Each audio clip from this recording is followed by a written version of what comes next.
Et puis, on vient de l'apprendre, l'ancien ministre de François Mitterrand, Jacques Delors, est mort, ancien président de la Commission européenne, père de l'euro et figure de la gauche française. Jacques Delors est décédé à 98 ans. C'est sa fille, Martine Aubry, qui l'a annoncé à l'AFP. Je voudrais vous entendre d'ailleurs autour de la table. Je vais souhaiter la bienvenue à Nathan Devers, qui est avec nous, écrivain. Bonsoir Nathan, bonsoir également à Karim Zeribi, ancien député européen, Gilles Mihaeli, directeur de la publication Revue Conflit, Jean-Baptiste Souffron, avocat, et bonsoir à Sophie de Menton, présidente du mouvement patronal et éthique. J'aimerais vous entendre tous les cinq, effectivement, sur la mort de cet ancien ministre de la République, Jacques Delors. Il avait 98 ans. D'abord, vous, Sophie de Menton. Eh bien, il se trouve que je l'ai connu. C'était un homme assez extraordinaire, qui avait un petit côté en même temps. Enfin, c'était un homme doux, avec des convictions, qui finalement, d'ailleurs, a renoncé en direct à la télévision à se présenter à la présidence de la République face à Anne Sinclair. Je me souviens, j'étais devant l'écran et j'étais assez sidérée. Et il l'a fait, je l'ai su un peu parce que je connaissais un peu, il l'a fait parce que, en fait, sa femme n'avait pas tellement envie qu'il y aille. Il y avait des raisons familiales. Ce que j'ai trouvé plutôt sympathique, mais il a beaucoup manqué parce que ça aurait changé la face de la France, qui est Jacques Delors. Il a été le père et il a incarné une Europe qu'on aimait face à une Europe qu'on aime un peu moins. Et alors j'ai un souvenir amusant et je présente, mais avant tout, toutes mes condoléances à Martine Aubry. Et je me souviens, c'était le moment des 35 heures et je lui avais dit, mais enfin c'est pas possible, Monsieur le Président, qu'est-ce qu'on fait? Les chefs d'entreprise comprennent pas. Il m'avait dit, elle est pas toujours facile, ma fille. Et donc, c'était un homme d'une qualité, et j'ai un peu l'impression qu'on aimerait bien avoir d'autres hommes politiques de cette qualité. Nathan Devers. Moi, je ne l'ai pas connu, je n'ai pas d'anecdote à vous raconter. Je présente aussi mes condoléances. Je pense en effet que c'était l'homme, et pas que l'homme, d'ailleurs, l'époque d'une Europe qui était présentée sous un jour qui était plus optimiste, qui était plus utopiste à certains égards, parce que c'était aussi l'homme... et toute une génération où la construction européenne était vraiment associée au désir de ne jamais retomber dans le cataclysme qu'avaient été les deux guerres mondiales, et qu'elle était encore présentée comme quelque chose qui relevait du miracle. Et d'ailleurs, c'était très présent chez tous les ministres de Mitterrand, dans les discours aussi de Mitterrand, que de dire vraiment, n'oubliez pas que d'avoir des relations normales, fécondes et amicales avec l'Allemagne, c'est quelque chose qui, au regard, d'abord même pas du XXe siècle, mais même des 5 siècles qui se sont écoulés, qui est profondément un miracle. Et c'est vrai que, en l'espace de 40 ans depuis, le regard, la perception sur l'Europe a profondément changé. Alors peut-être que l'Union européenne elle-même est un peu trop opaque. Peut-être que d'ailleurs qu'on n'en parle pas assez dans le débat public, même dans la présentation médiatique à l'échelle nationale. On ne parle pas assez de ce qui se passe et qui est déterminant à l'échelle de l'Union européenne. Mais en effet, c'était un autre regard et une autre même tonalité fondamentale sur la construction européenne. Karim Zeribi, est-ce que vous souhaitiez réagir au décès de Jacques Delors? Alors, je sais que c'est difficile après l'anecdote que nous a racontée Sophie de Menton. Oui, bon, c'est vrai qu'on a tous une pensée pour la famille d'abord. Hein. C'est pas facile de perdre un membre de sa famille, même à 98 ans, il a bien vécu. Mais moi, quand j'entends Jacques Delors, j'ai cette nostalgie d'une époque où les politiques portaient un idéal. Il faisait de la politique avec un logiciel qui était construit, qui était intellectualisé. Aujourd'hui, les logiciels sont basés sur les peurs. Sur les refoulements, sur les inquiétudes. Et on veut prospérer électoralement sur ces dimensions-là.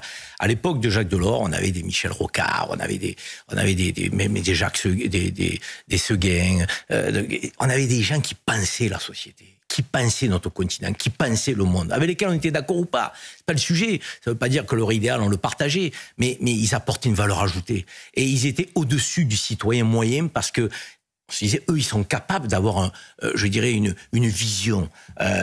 Aujourd'hui, je suis désolé de vous le dire, l'affaiblissement du politique fait qu'on a l'impression que n'importe qui peut devenir député ou ministre.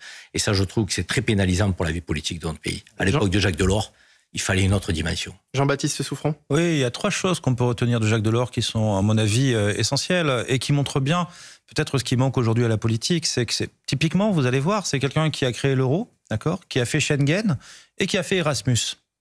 C'est 3 choses qui nous impactent tous dans la vie quotidienne, chaque jour. Et pour faire ça, c'est quelqu'un qui s'est attelé à sa tâche, à son travail pendant des années. Donc c'est quelqu'un qui avait une vision, Jacques Delors, une vision qui était portée par ses valeurs. Et cette vision, il a pu la défendre au fur et à mesure de ses différents mandats, au fur et à mesure de ses différents postes à la Commission européenne, mais même avant et puis même après.